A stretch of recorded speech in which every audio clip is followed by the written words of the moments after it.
Hi friends, అందరికీ నమస్కారం. Friends, ఇప్పుడు వచ్చిన న్యూస్: అమిత్ షాకి ఘోర ప్రమాదం, తీవ్ర డేంజర్లో ప్రధాని మోదీ, మంత్రులు. విషయంలోకి వెళ్లే ముందు వీడియో స్కిప్ చేయకుండా పూర్తిగా చూడండి. అప్పుడే నేను చెప్పబోయే ఇన్ఫర్మేషన్ మీకు బాగా అర్థమవుతుంది. ఫ్రెండ్స్, వీడియోని లైక్ చేయడం మర్చిపోతున్నారు. దయచేసి వీడియోని లైక్ చేయండి. వీడియోని లైక్ చేయడం వల్ల ఈ వీడియో మరికొంతమందికి రీచ్ అయ్యే అవకాశం ఉంటుంది. ఫ్రెండ్స్, చాలామంది ఛానల్ సబ్స్క్రైబ్ చేసుకోకుండానే వీడియో చూస్తున్నారు. దయచేసి సబ్స్క్రైబ్ చేసుకోండి. మీరు సబ్స్క్రైబ్ చేసుకున్నప్పుడే నేను చేసే ప్రతి వీడియో లేటెస్ట్ ఇన్ఫర్మేషన్ మీకు ముందుగానే నోటిఫికేషన్ రూపంలో చేరుతుంది. ఫ్రెండ్స్, ఈ వీడియో కనుక మీకు నచ్చినట్లయితే వీడియోకి లైక్ ఇచ్చి నన్ను సపోర్ట్ చేయండి. అలాగే నా ఛానల్ సబ్స్క్రైబ్ చేసి ఫాలో అవ్వండి. బేగూసరాయ్లో ఏర్పాటు చేసిన బహిరంగ సభలో అమిత్ షా పాల్గొన్నారు.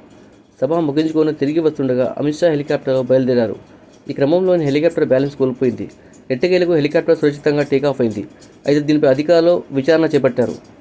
కేంద్ర హోంమంత్రి అమిత్ షా కోసం ఏర్పాటు చేసిన హెలికాప్టర్ వివరాలను కూడా అధికారులు ఆరాధిస్తున్నారు. బ్యాలెన్స్ కోల్పోవడానికి కారణాలు తెలియరాలేదు. లోక్సభ ఎన్నికల నేపథ్యంలో అమిత్ షా దేశంలోని పలు ప్రాంతాల్లో పర్యటిస్తున్నారు.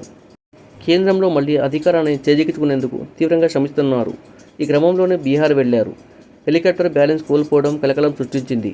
ఆ తర్వాత పరిస్థితి చక్కబడడంతో అందరూ ఊపిరి పీల్చుకున్నారు.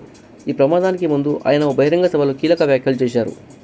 కశ్మీర్ అంశంపై రాహుల్ చేసిన వ్యాఖ్యలను తిప్పికొట్టారు.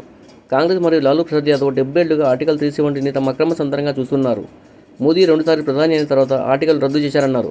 భారత్ కూటమి పొరపాటున గెలవదని, భారత్కు బలమైన వ్యక్తులు అవసరమని, బలహీనులు కాదని అన్నారు.